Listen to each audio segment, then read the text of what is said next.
Baik, bismillahirrahmanirrahim. Assalamualaikum warahmatullahi wabarakatuh. Hai hai, halo semuanya.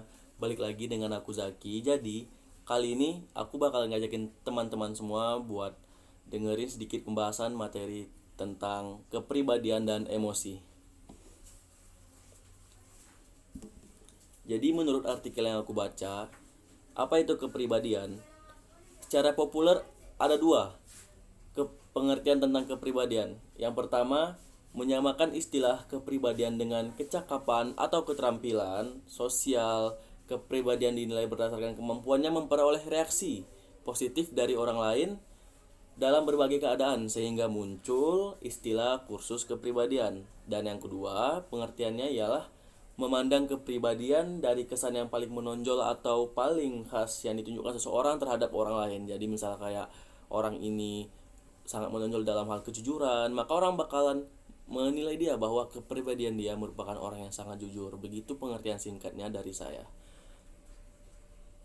Terus next ada faktor pembentuk kepribadian.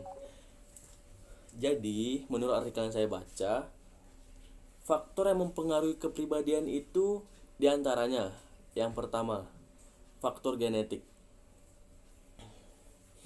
Setiap perkembangan manusia atau seseorang terjadi proses genetik, mulai dari masa kanak-kanak, di mana kepribadian dalam proses pembentukan, masa setengah baya, kepribadian sudah mulai menetap, dan tentunya masa usia lanjut, masa di mana seseorang untuk membentuk kepribadian sudah berkurang. Maka dari itu, di sebelum kita tua, kita bentuklah kepribadian kita, kepribadian bagaimana sehingga kita pada masa tuanya kita tidak perlu lagi membentuk kepribadian tersebut. Terus yang kedua faktornya yaitu tentu saja faktor lingkungan. Dalam proses hubungan, pengaruh mempengaruhi. Terlihat bahwa anak dalam perkembangan dininya memperlihatkan sifat-sifat yang tertuju pada lingkungannya, sehingga lingkungan menerima sifat tersebut dan memperlihatkan reaksi yang dibentuk atas dasar dari sifat-sifat. Misal ada penampilan anak tersebut, dari bagaimana anak tersebut berkomunikasi, berperilaku dan sebagainya.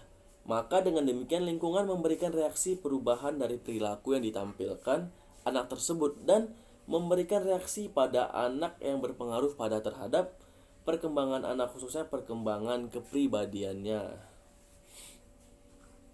Next, yang ketiga, poin ketiga, tipe-tipe kepribadian.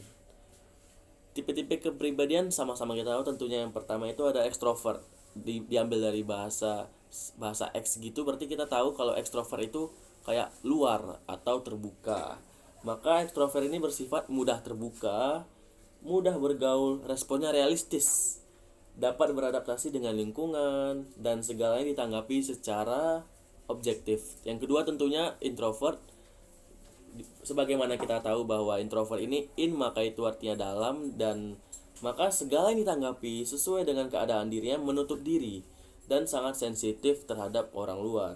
Dalam masalah dianalisa dengan kacamata sendiri, jadi sifatnya subjektif bukan objektif selayaknya ekstrovert tadi. Selanjutnya yang ketiga ada sanguinis, yang karakteristiknya bersifat cepat, periang dan tidak stabil.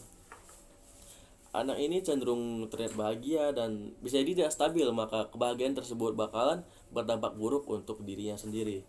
Terus yang keempat ada koleris. Koleris ini berarti mudah marah gitu. Jadi ada seseorang di mana masalahnya tidak terlalu berat, tapi ia membesar-besarkannya dengan marah terhadap orang lain. Itu bisa masuk ke dalam tipe-tipe kepribadian koleris tersebut. Terus yang terakhir atau yang kelima ada melankolis. Karakteristiknya ini pesimis dan pemurung. Ini untuk anak-anak yang sama dengan introvert tadi, tapi dia lebih pesimis, tidak ada keyakinan apakah dia bisa menggapai apa yang dia impikan. Maka dari itu anak-anak ini butuh support system yang kuat tentunya dari luar maupun dari dalam diri dia sendiri. Jadi tipe-tipe kepribadian diri ada 5 macam. Maka dari itu kita flashback untuk konsep kepribadian ini sendiri. Jadi konsep kepribadian ini merupakan perbedaan karakteristik tentunya individu, kepribadian atau personality adalah gambaran profil seseorang atau merupakan kombinasi dari karakteristik dan keunikan seseorang secara alami dan interaksi antara beliau dengan yang lainnya. Itu diambil dari Manahan 2003.2/2008. Jadi tentu saja dari penjelasan sedikit tadi, kepribadian sangat berhubungan kuat dengan emosi, di mana kita bisa memiliki emosi bahagia, emosi marah, emosi sedih. Itu tergantung dari kepribadian kita masing-masing. Maka apabila kita sudah terbentuk kepribadian itu dari genetik ataupun dari lingkungan, maka kita harus sadar diri dengan menguatkan keimanan kita kepada Tuhan Yang Maha Esa. Untuk apa? Untuk supaya kita sadar bahwa kepribadian kita mungkin tidak sesuai dengan apa yang kita inginkan.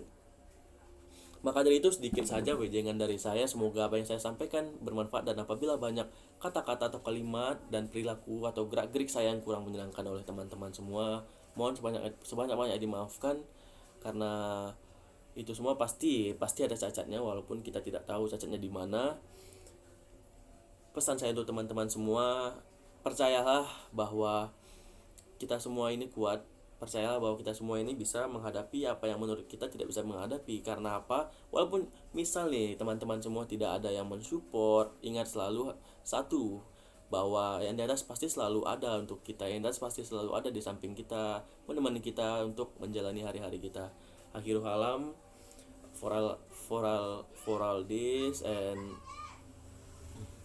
semoga kita dapat mengambil hikmahnya dari video ini.